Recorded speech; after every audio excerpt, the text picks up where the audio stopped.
যদি আপনার ইউটিউব মনিটাইজেশনের সকল কন্ডিশনগুলো ফুলফিল হয়ে থাকে তাহলে কীভাবে সম্পূর্ণ নতুন নিয়মে আপনি ইউটিউব মনিটাইজেশনের জন্য আবেদন করতে পারেন এবং অ্যাডসেন্স অ্যাকাউন্টের জন্য আবেদন করতে পারেন সেটাই দেখাবো আজকের এই ভিডিওতে। চলুন শুরু করি। শুরুতে আপনি গুগল প্লে স্টোর থেকে ইউটিউব স্টুডিও বা ওয়াইটি স্টুডিও যে অ্যাপসটা রয়েছে সেটাকে আপনি ইনস্টল করে নেবেন। এটাকে আমি আগে ইনস্টল করেছি, এখন জাস্ট হচ্ছে ওপেন বাটনে ক্লিক করছি। এবারে আপনার চ্যানেলের পারমিশনটা দিলেই কিন্তু আপনি এখানে সরাসরি চলে আসতে পারবেন ঠিক এরকমভাবে।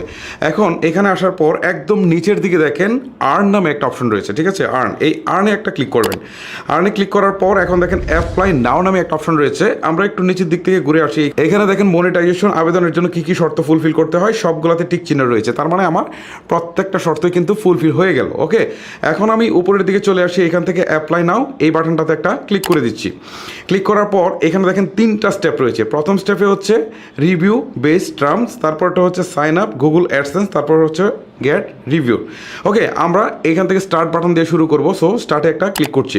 ক্লিক করার পর এখান থেকে বেশ কিছু কন্ডিশন দেখাচ্ছে, এইগুলো আপনারা চাইলে পড়ে নিতে পারেন। ওকে, আমি এগুলো আর নতুন করে পড়লাম না, জাস্ট একদম স্ক্রল করে নিচের দিকে চলে আসবো। নিচের দিকে আসার পর এখান থেকে I expect the YouTube partner program terms, এখানে আমি একটা ক্লিক করব। এবার টিক চিহ্ন উঠে গিয়েছে, এখন আমি অ্যাকসেপ্ট বাটনটাতে একটা ক্লিক করে দিচ্ছি। এখন দেখেন এখান থেকে উপরটা কিন্তু টিক চিহ্ন দেখাচ্ছে। ওকে, এবার দেখেন নিচের অপশনটাই বলছে sign up for Google AdSense, আমাদেরকে কিন্তু অ্যাডসেন্সের জন্য আবেদন করতে হবে। ওকে, এখন এখান থেকে স্টার্ট বাটনে একটা ক্লিক করছি।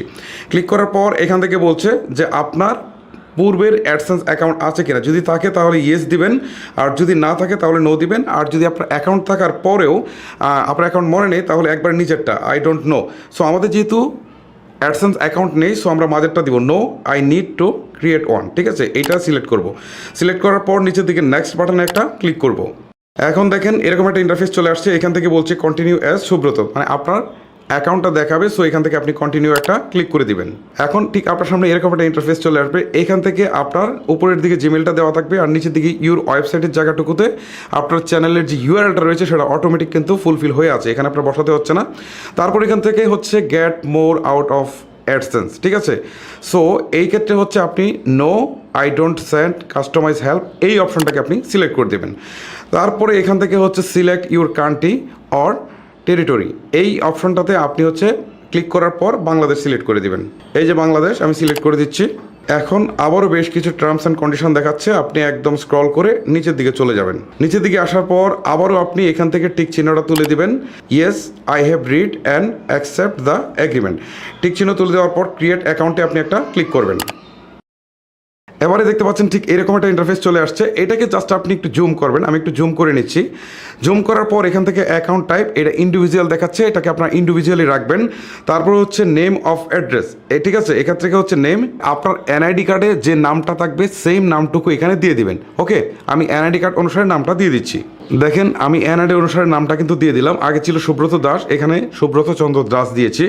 এখন এখান থেকে অ্যাড্রেস দিতে বলছে। ওকে, এই ক্ষেত্রে হচ্ছে আপনি এমন একটা অ্যাড্রেস দিবেন যে ঠিকানায় হচ্ছে আপনার লেটার, মানে হচ্ছে একটা ভেরিফিকেশনের জন্য একটা লেটার পাঠাবে, সেটা যেন আপনি পান, এরকম একটা অ্যাড্রেস দিয়ে দিবেন। ওকে, আমি এখান থেকে যার অ্যাকাউন্টটা করছি তারপর আমার অ্যাড্রেসটুকু দিয়ে দিচ্ছি। কাস্টমার ইনফরমেশনের এই জায়গাটুকু কিন্তু বেশ ইম্পর্টেন্ট, সেই জন্য আরেকবার রিভিউ করছি। অ্যাকাউন্ট টাইপ ইন্ডিভিজুয়ালি থাকবে, তারপর হচ্ছে নেম অ্যান্ড অ্যাড্রেস। নেমের জায়গায় কিন্তু চ্যানেলের নাম হবে না, এখানে কিন্তু আপনার এনআইডি কার্ডে যে নাম রয়েছে সেই নামটা এখানে সুন্দর করে বসিয়ে দেবেন হুবহু। অ্যাড্রেসটাও আপনি আপনার পার্মানেন্ট অ্যাড্রেসটা দিয়ে যাবেন, মানে হচ্ছে যে ঠিকানায় আপনার লেটারটা যাবে, ভেরিফিকেশনের জন্য একটা চিঠি যাবে, ঠিক আছে? সো এই জন্যই আপনাকে বসাতে হবে। আর লাইন 2তে অ্যাড্রেস, লাইন 1-এ হচ্ছে এইটুকু বসাবেন, লাইন 2তে হচ্ছে মোবাইল নাম্বারটা আপনি দিয়ে দেবেন, যাতে চিঠি আসলে আপনাকে যেন পোস্ট অফিস থেকে ফোন দিতে পারে। ওকে, সিটির জায়গায় হচ্ছে আপনার জেলাটা দিয়ে দেবেন। আমি এখানে নোয়াখালী দিয়ে দিয়েছি, তারপর হচ্ছে পোস্ট কোড দিয়ে দিয়েছি, আর এখানে ফোন নাম্বার অপশনাল ছিল, এটাও আমি দিয়ে দিয়েছি। এখন নিচের দিকে সাবমিট নামে একটা বাটন রয়েছে, এই সাবমিট বাটনে একটা ক্লিক করে দিচ্ছি। এখন কিছুক্ষণ রিডাইরেক্ট হওয়ার পর এখান থেকে এই অপশনটা চলে আসবে, এখান থেকে কন্টিনিউ টু স্টুডিও, এখানে আপনি একটা ক্লিক করে দিবেন। এখন দেখেন উপরেরটা ডান দেখাচ্ছে, নিচেরটা হচ্ছে ইন প্রগ্রেস দেখাচ্ছে। ওকে, নিচেরটা ইন প্রগ্রেস মানে এটা এখনও অ্যাপ্রুভাল হয়নি। সো এটা অ্যাপ্রুভালের জন্য কিছুটা সময় লাগতে পারে। এটা হয়তো বা 24 ঘন্টা লাগতে পারে বা হচ্ছে আরও বেশি সময় লাগতে পারে। সো এই প্রসেসটা শেষ হওয়ার পর এই যে দেখেন গেট রিভিউ এইটা করবে, মানে হচ্ছে তারা এই টোটালটা হচ্ছে রিভিউ করবে, করার পর যদি তারা মনে করে যে সব ঠিকঠাক আছে তাহলে আপনার মনিটাইজেশন অন করে দিবে। আপনি একটা নোটিফিকেশন পাবেন আপনার মেইলে এবং এখানে আসলেও দেখতে পারবেন যে আপনার মনিটাইজেশনটা অন হয়েছে।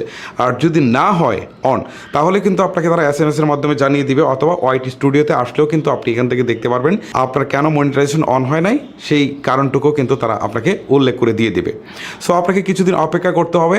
এটা হয়তো 24 ঘন্টার মধ্যে ম্যাক্সিমাম টাইম হয়ে যায়, আবার অনেক সময় এটা 21 থেকে 28 দিন পর্যন্ত সময় লাগতে পারে। সো এই সময়ের ভিতরে ওয়ারিড হওয়ার কিছু নেই, আপনাদের মনিটাইজেশন অবশ্যই চালু হয়ে যাবে। সো গাইজ, এই হচ্ছে মূলত ভিডিও। যদি আপনার কাছে ভিডিওটি ভালো লেগে থাকে তাহলে অবশ্যই একটি লাইক করবেন। আজকের মতো আমি হিমেল এখানে বিদায় নিচ্ছি। সবাই ভালো থাকবেন, সুস্থ